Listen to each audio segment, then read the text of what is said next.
established rich coming right back at you. I want to talk about a story that every grown person understands. This ain't about money and this ain't about music. This is about giving your word and what happens when a word don't get honored. Because everybody hearing me has either done a favor or has waited for one. And that wait feels different when it gets quiet. See, a favor ain't a contract, but a word is a commitment. And when a man feels like his word ain't being respected, that's when pride steps in. That's when the ego starts talking. And that's exactly what we're looking at with Camron and JCole. One man saying, I showed up for you. The other man saying, I'll show up for you when I can. And that little gap right there, that's why all the problems start. Cam said he never even wanted a lawsuit. He said he filed it just to get JCole's attention. Let that sit for a second. A lawsuit just to get heard. That mean the calls wasn't working, the text wasn't working, his patience ran out. I don't want to do anything as far as a lawsuit is concerned.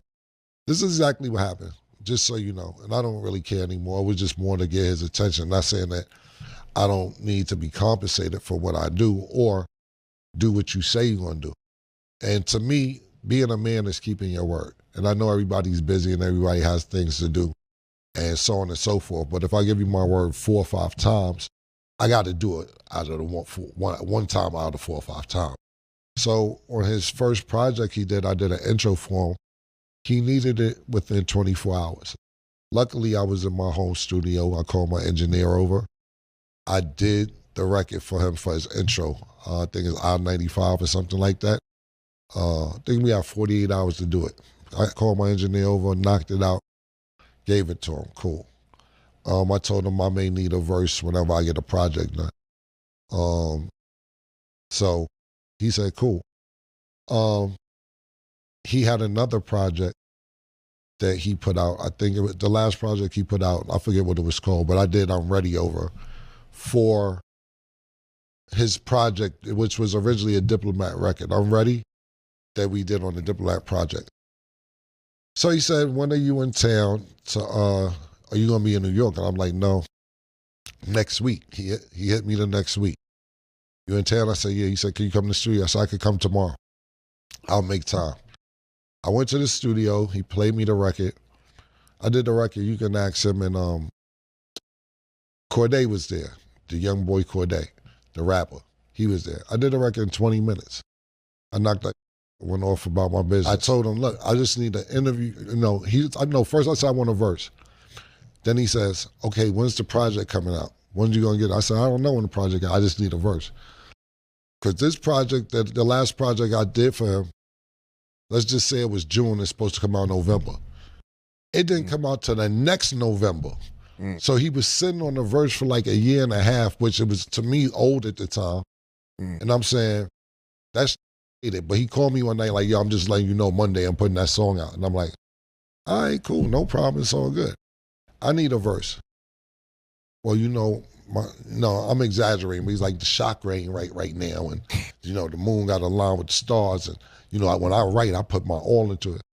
Okay, let's put your all into it then. You know what I'm saying? Give me that verse. He called me twice to do something, and I did it the record.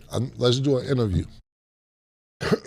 Bet I got you. I got a project coming out in June. Let's do it around there. Cool, I'll do and mind you, the months I'm saying may not be accurate for the months. Cool, June is coming. Oh, we pushed the album back. I don't want to just do an interview. All right, cool. Now we're going to do it in October. All right, I'll call you back in October. Yo, what's up? Oh, man, Keller, you say, I tell you October, you call October, huh, nigga? Yeah, nigga. Yeah. Nah, I can't do it because, this is when all the beef is going on with Kendrick Lamar. I can't do it now because this going on with Kendrick Lamar and all that, and I don't feel like talking about that right now. I said, look, I'll do the interview. I won't even bring that up. I won't even talk about that. He says, nah, I can't do no interview and not talk about it. We got to talk about it. Oh, no. I said, all right. Well, when can I get the interview? Yo, February, definite. February, I'm dead. February. We're going to get it done in February. All right, cool. February come. Yo, what's up? Oh, yo, I'm still working, man. I said, listen, bro, I got all the texts. That's what I'm saying. I'm like, bro, you can't keep telling me this because now when I'm based, I said, listen, I need your word, bro. You done gave me your word 3-4 times. I need your word. When are you going to do this interview? Yo, we not pushing it back. I promise you we not pushing back. June. We back a full year, back to June. I said, are you sure? I don't care about if the album comes out, not coming out, beef, birthday. Are you sure? Cam, you got my word. Bet.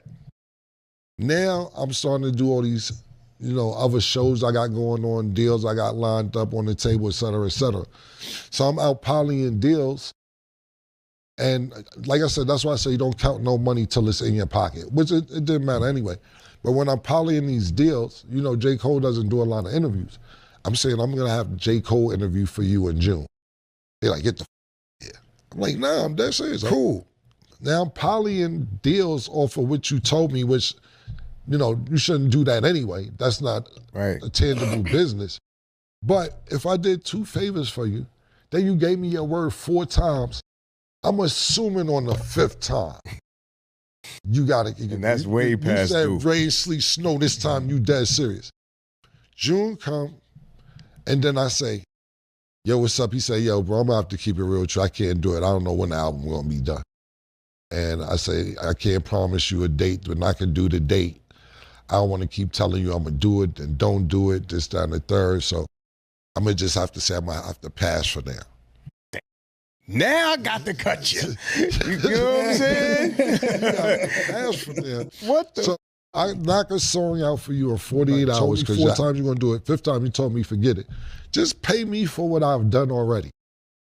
That's where that came from. Since you're going to do that. Yeah, so it wasn't like Cam is out trying to sue JCole. Like, I'm not on that type of time. That's the last thing I want to do. Cam said he did an intro for JCole in 48 hours. Home studio, no hesitation. Then he said he cut a verse for Ready 24 in under 20 minutes. No drama, no delay. And in his mind, that love was supposed to come back one day. Not immediately, just one day. He told Cole, I might ask for a verse. And Cole said, bet. That bet is where his whole story starts. Because to one man, bet means whenever it's convenient for me. To the other man, bet means whenever I call. And if you don't understand that difference, you're going to misunderstand this whole situation. Cam said when he finally asked, the energy kept changing. First it was timing, then it was the vibes, then it was my chakras ain't right. And that's when the OG starts hearing something different. He starts hearing, I do it when I feel like it. And if you've seen Menace to Society, you know exactly what I'm talking about. I just spent 5 motherfucking years in the joint. I told you I'll pay your monkey ass when I feel like it. Told you I'll pay your monkey ass when I feel like it. Told you I'll pay your monkey ass when I feel like it. Because nobody wants to hear, I'll pay you when I feel like it. Especially when you already paid and you already showed up. So Cam stopped asking for a verse. He said, look, just do an interview for my show. Cole said, yeah. Then the date started moving. February. Then not February. He got a project coming. He's still working. And Cam said something that was real. Being a man is keeping your word. Not keeping it when it's easy. Not keeping it when it's convenient. Keeping it because you said so. And now, this ain't about rap. This is about respect. This is about how one man feels like he's getting a little bro and the other man don't even realize he's doing it. Because when you get big enough, you don't notice the delays. You don't notice the silence. You don't notice people waiting for you. But the people waiting, they notice everything. This is where the story stops being about rap and starts being about how 2 men can hear the same thing differently. One man hears I got you, the other man hears when I can. And nobody realizes the translation is off. Cam said he showed up fast. No hesitation, no excuses. Intro for the off season in 24 hours from his house. That's old school energy. That's call me and I'm there. When you move like that, you expect the same energy. Not today, not tomorrow, but one day when you call, it should feel the same. He said he told Cole, I might ask for a verse one day. Cole said bet. And then that bet got heavy. Because to Cam, bet is a responsibility. To Cole, bet is a possibility. And that's where respect starts getting misread. Cam said when he asked him, the response kept shifting. And if you ever been in a situation where somebody keeps moving the goalpost, then you know exactly how he feels. This ain't about a celebrity. This is about human nature. This is about how we all handle favors. Because some people think I'll do it when I can, and other people think you said you would. And both people think they right. That's the trap. What we really talking about is how men keep score without saying a word. Camron didn't file papers for a verse. He filed the papers for attention. And that sounds crazy until you experience the feeling of being told yes 5 times and experience not yet 10 times. This ain't beef. This is a clock. A clock that started the day JCole said, I got you. Because from that moment on, time became a problem. Cam moves off of your word. Cole moves off his mood. And when words meet mood, Words always feel disrespected. Cam did the intro fast, he did the verse fast. Just send me the record and I'm on it. That's how OGs operate. So when Cam asked for his in return, he wasn't asking for no favor. He was calling in a debt. And debt hit different when the person owing you don't treat it like a debt. They treat it like a task. When I can, when I'm ready, when it feels right. And that's where that little bro feeling sneaked in. Not because Cole said it, but that's how he kicking. Like your time ain't moving at the same speed as his. Like you should be happy he even responding to you. And that's the part nobody want to say out loud. Success changes your clock. When you get big enough, you start thinking everybody else can wait. Not out of disrespect, out of priority. But the person waiting don't feel priority. They feel disrespect. Cam felt that. That's why he said the real line of this whole situation. Being a man is keeping your word. Not being talented, not being famous, keeping your word. And that hit different in hip-hop because hip-hop was built on handshakes, showing up, on doing what you said you was gonna do. Not on vibes and not on feelings, on principle. That's why that menace to society line hit so hard. I'll pay you when I feel like it. It wasn't about the money. It was about the tone. I'll do it when I feel like it. And to any OG, that's gonna be disrespect. So he went legal, not to hurt Cole, but to make sure he heard him. You still got that date with me. You did something for somebody fast, no questions asked. And when you asked for one back, the energy shifted. And then you start wondering, did they ever see me as equal or did they see me as convenient? That's the real question. Cole probably think this small. Cam thinks it's big. And that gap right there is where the friendships crack. This story ain't about who right. It's about why Cam feels like he feels and why Cole probably don't realize he did anything. Because when you up high enough, you don't see the people waiting below, but they see you clear. And right now, somebody is waiting on you to do something you said you would do. And that's keep your word. But hey, that's just my opinion. What's yours? Like, comment, subscribe, establish rich. I'll be back with another one. Peace.